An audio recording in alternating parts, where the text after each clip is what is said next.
Welcome to China Symbol Land. Today we're going to talk about China symbols from Wuhan, China. No offense meant to that. I appropriated that voice. But thank you for joining Drum Talk today. And today I'm going to have a discussion about China symbols.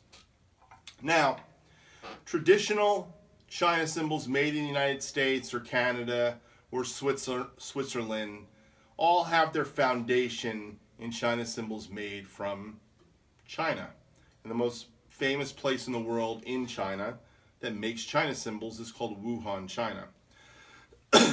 So today we're going to talk about Wuhan, China's, and there's also a special shout out at the end of this video. So let's talk about my Wuhan, China experience. In 1988, I bought my first Wuhan China. It was a 16-inch Wuhan China. It lasted a couple, 3 years till I beat it to death. One of the things I did is I decided I was going to put some rivets in it. Now, the rule for putting rivets in a Wuhan China is you don't put it on the lip. Spot you're going to hit with your stick. I think that's where I broke that China symbol because I took the rivets out eventually and was hitting it. And eventually got that and cracked it. That was my first one. This is actually my third Wuhan China symbol. This is a 20-inch Wuhan China. I picked it up on Craigslist for about $20.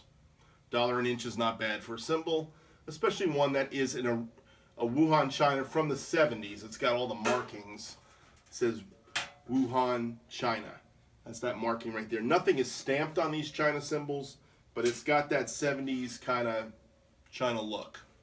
Maybe it's the 80s because it does have the big, wide, it's drilled for the big, wide one, but I'm not so sure the guy who owned it didn't do it. When they first started making these, bringing these Wuhans in from China, they were a much smaller hole, and they really only fit these smaller symbol stands. They didn't fit the wide 7 mil or 8 millimeter threaded stands. I don't even know what they are today, to be honest. But anyhow, I bought this for $20 and drilled 4 holes in it promptly because I wanted something that sounded like this. I was looking for that swish knocker sound. The Wuhan doesn't have the swish knocker sound. This is like jazz kind of sound. Very nice symbol. You're either going for that jazz big band thing or you're going for the, China that sounds like a garbage can lid thing. Unless you got a Pisces. Some about Pisces are just pretty.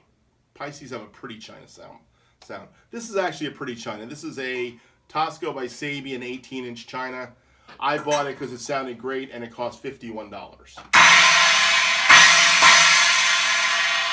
I like my Chinas to actually have felt on them.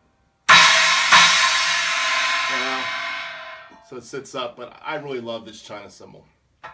Now, my second China symbol was, the second Wuhan China symbol was this. It said World Percussion on it. It was made in Wuhan, China. I think I bought it. I don't know where I got it from. Somewhere cheap. It was pretty cheap. Not more than, it was a 14-inch China, so I don't think it was more than $20, to be honest. I think I might have got it at Guitar Center. It cracked promptly when my son's Screamo band played it back in the early 2000s, and we were living in Coral Springs. So it didn't make it very far, but I didn't throw it away. I was going to scrap it or something. I don't know. Now I use it as a kind of one of those crashers or stackers. And then this one my friend Scott Hazen gave to me, I think in 2014 or 15. It's a 12-inch. He didn't know what the heck to do with it. He doesn't use it. Matter of fact, he has my original China symbol, which is an 18-inch Zildjian China symbol from the 40s or 50s. It had US stamped on it, so it was actually an army symbol. That's a long story that I'm not going to get into today. I'd be confessing one of my many sins in life, but that was something that came from my high school band room somehow. That's a long story, but he ended up with that symbol, and he still has that China, and that's the only China he ever pulls out that I've ever seen him pull out. He didn't know what to do with this thing, so he gave it to me. This is 535 grams. And I don't know if it was cracked before he gave it to me or a couple days after I got it. Really don't know. I think I hit it right here, and that's where the crack is. Wuhan's cracking the weirdest places, I will tell you that. So once they crack up in this area above the lip, it's done. And that's the one thing I will tell you. So the reason for this video is I'm adding to my Wuhan cymbal collection today. My good friend Jeff Holden hit 500 subscribers. I hope you all subscribe to Jeff's channel. Jeff's a really good friend. I've been on his live stream. Jeff was the first guy, actually not the first guy I drum battle, but the first guy I lost a drum battle to on Drumman 190's channel. Back in the day when he was doing drum battles, I did one Toto Rosanna and he won. That's just the way life is. Sometimes it happens. And he was doing a live stream the other day and he gave away this cymbal and he gave it away. He said just before he gave it away, he stuck his hand into the hat that had all the names. And he said, I know this is going to go to somebody that has a lot of cymbals. So he was right. It went to me. And it's just kind of ironic. I got it. I just got it in the mail today, Jeff. Thank you for it. It's an 18-inch. It's 1168 grams. And it sounds like a Wuhan. So, 18-inch Wuhan. 18-inch Sabian Tosco. Little different thing.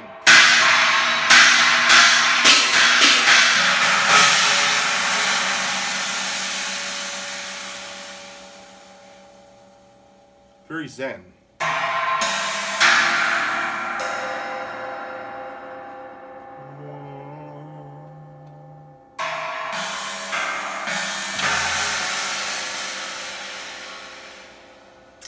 Anyhow, thank you, Jeff, for the Wuhan China. I just wanted to say that. I wanted to do the shout out video. Jeff did this for hitting 500 subscribers.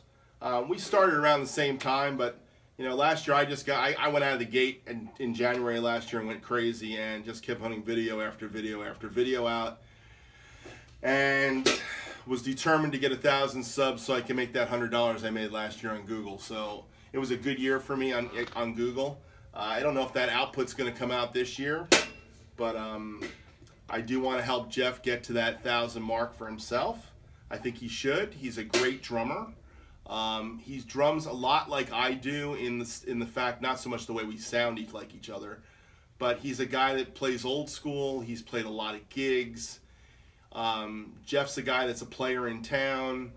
And guys that are players in town that have to play gigs and fill in gigs for other bands and things like that, we know how to get around songs, and that's why we do drum covers fast. And I do drum covers really fast because I like to play a couple, 3, 5, 6, 10 times tops, and I'm done, you know? And that's it. Put my thing on it. Doesn't have to be exact. Jeff lives in that same school. He just plays a couple, 3 takes, and he's done, you know? And I really respect that, and he's a great player. He's a good teacher. And I thank you for the China. Now, will this China stay in my collection forever? I've contemplated, and I'm thinking about possibly giving this away someday on YouTube, but I may not. I don't know. It may become something I really love once it gets a little dirtier. But it's a really nice China cymbal in the Wuhan family style. Hopefully you learned a little bit of something about Wuhan Chinas coming from Wuhan China. They are a brittle metal. So you just got to be nice to them. If you bash them too much, you are going to crack them eventually. They just do crack, you know? But they do have that certain zen thing.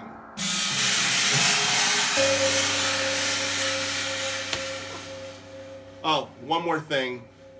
Jeff, I just also want you to know you also gave me a nice felt washer.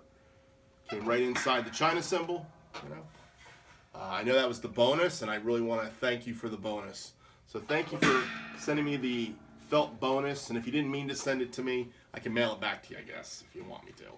But anyhow, that's it. It's not easy to get off, or get on once you get that felt there. All right? Anyhow, thanks for watching, And thank you, Jeff, for the cymbal. Have a great day.